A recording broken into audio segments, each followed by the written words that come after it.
ओम नमो भगवते वासुदेवाय नमः। भगवान का गर्भ प्रवेश और देवताओं द्वारा भगवान की स्तुति। श्री सुखदेव जी कहते हैं, परीक्षित, कंस एक तो स्वयं बड़ा बली था और दूसरे मगध नरेश जरासंध को उसे बहुत बड़ी सहायता प्राप्त थी। तीसरे उसके साथी थे प्रलंबासुर, बकासुर, चाणूर, तृणावर्त, अघासुर, मुष्टिक, अरिष्टासुर, पूतना, केशी तथा बानासुर जैसे बहुत से दैत्य उसके सहायक थे। इनको साथ लेकर वह यदुवंशियों को नष्ट करने लगा। वे लोग भयभीत होकर कुरु, पंचाल, केकई, शाल्व, विदर्भ, निषग, विदेह और कौशल आदि देशों में जा बसे। कुछ लोग ऊपर ऊपर से उसके मन के अनुसार काम करते हुए उसकी सेवा में लगे रहे। जब कंस ने एक एक करके देवकी के 6 बालक मार डाले, तब देवकी के 7वें गर्भ में भगवान के अंश स्वरूप श्री शेष जी, जिन्हें अनंत भी कहते हैं, पधारे। आनंद में शेष जी के गर्भ में आने के कारण देवकी को स्वाभाविक ही हर्ष हुआ, परंतु कंस शायद इसे भी मार डाले। इस भय से उनका शोक और भी बढ़ गया। विश्वात्मा भगवान ने देखा कि मुझे ही अपना स्वामी और सर्वस्व मानने वाले यदुवंशी कंस के द्वारा बहुत ही सताए जा रहे हैं। तब उन्होंने अपनी योग माया को यह आदेश दिया, देवी, तुम ब्रज में जाओ। वहां नंद बाबा के गोकुल में वसुदेव की पत्नी रोहिणी निवास करती हैं। उनकी और भी पत्नियां कंस से डरकर गुप्त स्थानों में रह रही हैं। इस समय मेरा वह अंश, जिसे शेष कहते हैं, देवकी के उदर में गर्भ रूप से स्थित है। उसे वहां से निकालकर तुम रोहिणी के पेट में रख दो। कल्याणी, अब मैं अपने समस्त ज्ञान, बल आदि अंशों के साथ देवकी का पुत्र बनूंगा और तुम नंद बाबा की पत्नी यशोदा के गर्भ से जन्म लेना। तुम लोगों को मुंह मांगे वरदान देने में समर्थ होगी। मनुष्य तुम्हें अपनी समस्त अभिलाषाओं को पूर्ण करने वाली जानकर धूप, दीप, नैवेद्य और अन्य सभी प्रकार की सामग्रियों से तुम्हारा पूजन करेंगे।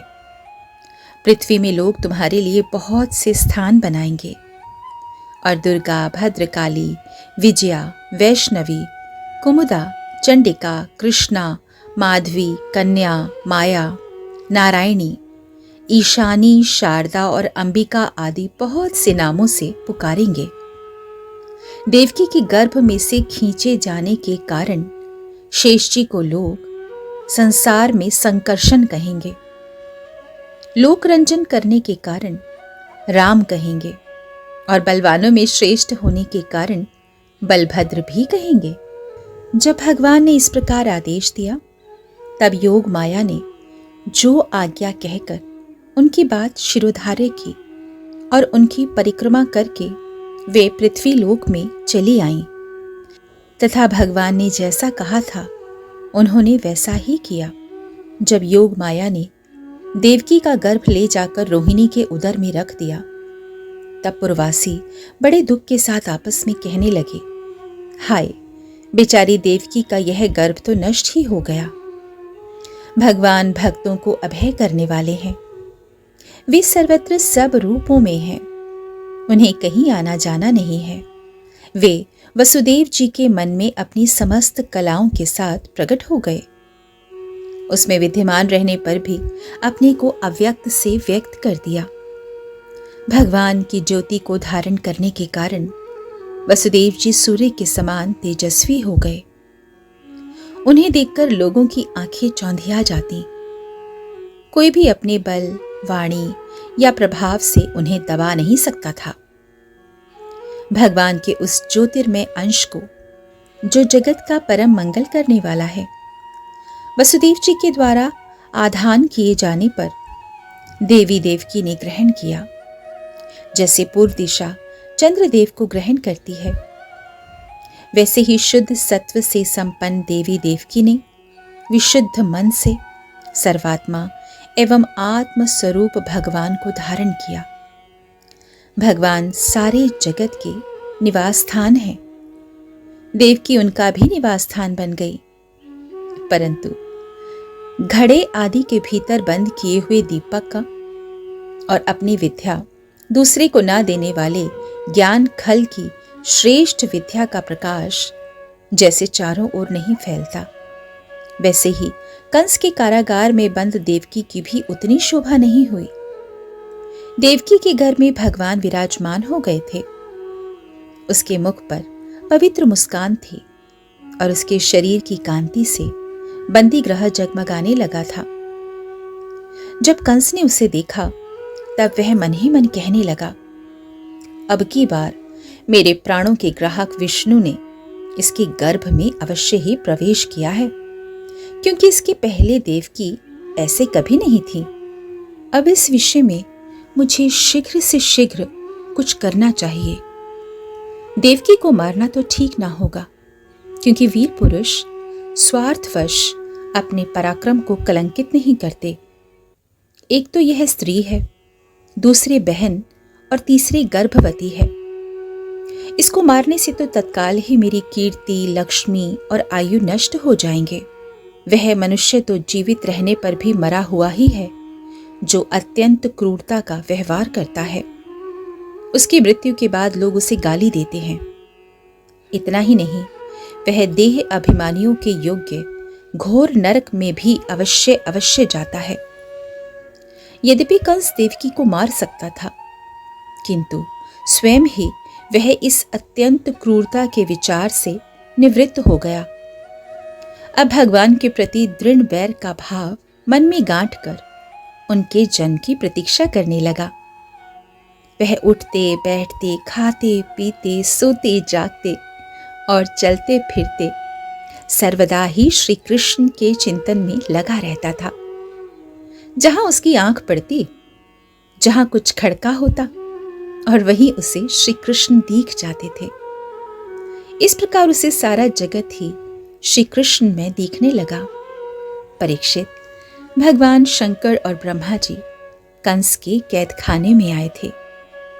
उनके साथ अपने अनुचरों के सहित समस्त देवता और नारद आदि ऋषि भी थे। वे लोग सुमधुर वचनों से सबकी अभिलाषा पूर्ण करने वाले श्री हरि की इस प्रकार स्तुति करने लगे, प्रभु, आप सत्य संकल्प हैं। सत्य ही आपकी प्राप्ति का श्रेष्ठ साधन है। सृष्टि के पूर्व, प्रलय के पश्चात और संसार की स्थिति के समय इन असत्य अवस्थाओं में भी आप सत्य हैं। पृथ्वी, जल, तेज, वायु और आकाश, इन 5 दृश्यमान सत्यों के आप ही कारण हैं और उनमें अंतर्यामी रूप से विराजमान भी हैं। आप इस दृश्यमान जगत के परमार्थ स्वरूप हैं। आप ही मधुरवाणी और समदर्शन के प्रवर्तक हैं। भगवान, आप तो बस सत्य स्वरूप ही हैं। हम सब आपकी शरण में आए हैं। यह संसार क्या है? एक सनातन वृक्ष। इस वृक्ष का आश्रय है प्रकृति। इसके 2 फल हैं, सुख और दुख। 3 जड़ें हैं, सत्व, रज और तम। 4 रस हैं, धर्म, अर्थ, काम और मोक्ष। इसके जानने के 5 प्रकार हैं, श्रोत्र, त्वचा, नेत्र, रसना और नासिका। इसके 6 स्वभाव हैं, पैदा होना, रहना, बढ़ना, बदलना, घटना और फिर अंत में नष्ट हो जाना। इस वृक्ष की छाल हैं 7 धातुएं, रस, रुधिर, मांस, मेद, अस्थि, मज्जा और शुक्र। 8 शाखाएं हैं, 5 महाभूत, मन, बुद्धि और अहंकार। इसमें मुख आदि 9 द्वार हैं, प्राण, अपान, व्यान, उदान, समान, नाग, कूर्म, कूकल, देवदत्त और धनंजय। ये 10 प्राण ही इसके 10 पत्ते हैं। इस संसार रूप वृक्ष पर 2 पक्षी हैं, एक जीव और दूसरा ईश्वर। इस संसार रूप वृक्ष की उत्पत्ति के आधार एकमात्र आप ही हैं प्रभु। आप में ही इसका प्रलय होता है और आपके ही अनुग्रह से इसकी रक्षा भी होती है। जिनका चित्त आपकी माया से आवृत हो रहा है, इस सत्य को समझने की शक्ति को खो बैठा है, वे ही उत्पत्ति, स्थिति और प्रलय करने वाले ब्रह्मादि देवताओं को अनेक देखते हैं। तत्वज्ञानी पुरुष तो सबके रूप में केवल आपका ही दर्शन करते हैं। आप ज्ञान स्वरूप आत्मा है। चराचर जगत के कल्याण के लिए ही अनेकों रूप आप धारण करते हैं। आपके वे रूप विशुद्ध, अप्राकृत, सत्वमय होते हैं और संत पुरुषों को बहुत सुख देते हैं। साथ ही दुष्टों को उनकी दुष्टता का दंड भी देते हैं, उनके लिए अमंगल भी होते हैं। कमल के समान कोमल, अनुग्रह भरे नेत्रों वाले प्रभु, कुछ बिरले लोग ही आपके समस्त पदार्थों और प्राणियों के आश्रय स्वरूप रूप में पूर्ण एकाग्रता से अपना चित्त लगा पाते हैं और आपके चरण कमल रूपी जहाज का आश्रय लेकर इस संसार सागर को बछड़े के खुर के समान अनायास ही पार कर जाते हैं। परम प्रकाश स्वरूप परमात्मन, आपके भक्तजन सारे जगत के निष्कपट प्रेमी, सच्चे हितैषी होते हैं। वे स्वयं तो इस भयंकर और कष्ट से पार करने योग्य संसार सागर को पार कर ही जाते हैं, किंतु औरों के कल्याण के लिए भी वे यहाँ आपके चरण कमलों की नौका स्थापित कर जाते हैं। वास्तव में सत्पुरुषों पर आपकी ही महान कृपा है। उनके लिए आप अनुग्रह स्वरूप ही हैं। कमल नयन, जो लोग आपके चरण कमलों की शरण नहीं लेते तथा आपके प्रति भक्ति भाव से रहित होने के कारण जिनकी बुद्धि भी शुद्ध नहीं है, वे अपने को झूठ मूठ ही मुक्त मानते हैं। वास्तव में तो वे बद्ध ही हैं। वे यदि बड़ी तपस्या और साधना का कष्ट उठाकर किसी प्रकार ऊंचे से ऊंचे पद पर पहुंच भी जाते हैं तो भी वहां से नीचे गिर जाते हैं। परंतु भगवान, जो आपके अपने निजी जन हैं, उन्होंने आपके चरणों में अपनी सच्ची प्रीति जोड़ रखी है। वे कभी उन ज्ञान अभिमानियों की भांति अपने साधन मार्ग से नहीं गिरते। प्रभु, वे बड़े बड़े विघ्न डालने वालों की सेना के सरदारों के सिर पर पैर रखकर निर्भय विचरते हैं। कोई भी विघ्न उनके मार्ग में रुकावट नहीं डाल सकते, क्योंकि उनके रक्षक आप स्वयं हैं। प्रभु, आप संसार की स्थिति के लिए समस्त देहधारियों को परम कल्याण प्रदान करने वाला विशुद्ध सत्व में, सच्चिदानंद में परम दिव्य मंगल विग्रह प्रकट करते हैं।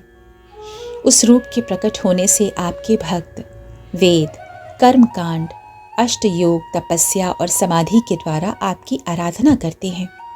बिना किसी आश्रय के वे किसकी आराधना करेंगे?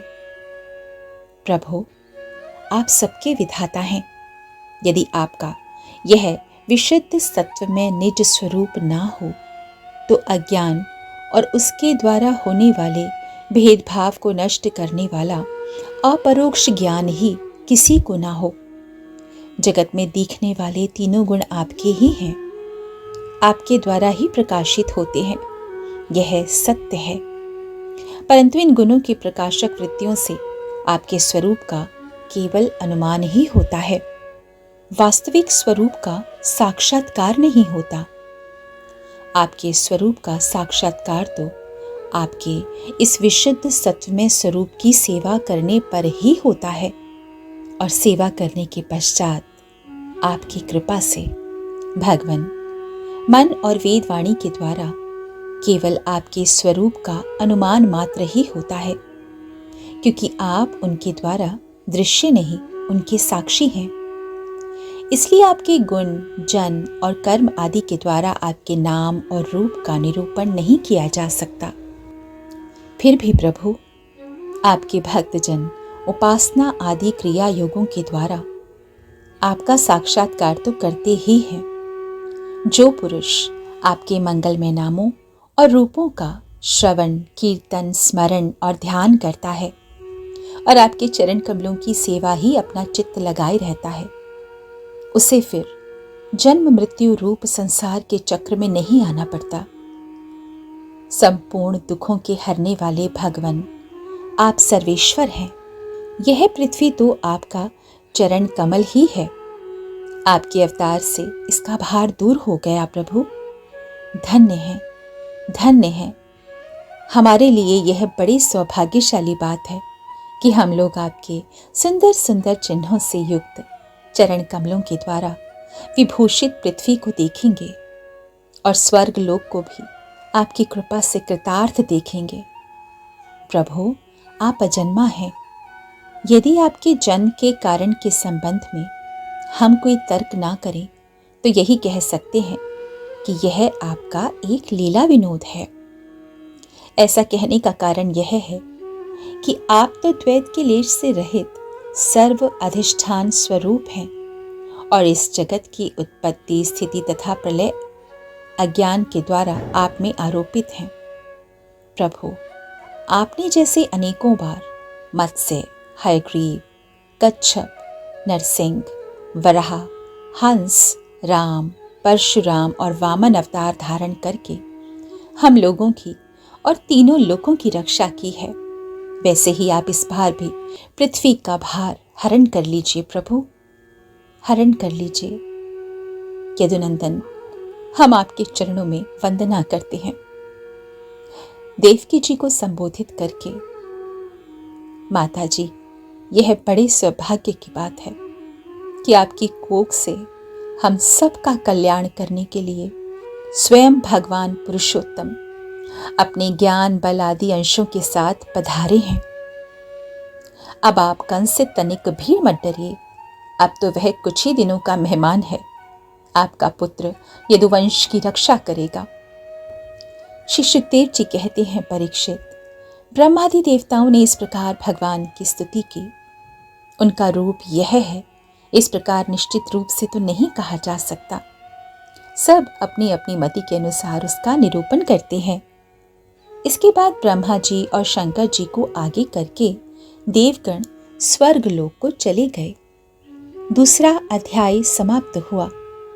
सभी भक्तजन प्रेम के साथ कहें, हरे कृष्णा कृष्ण कृष्ण हरे हरे, हरे राम राम राम हरे हरे, राम राम हरे हरे।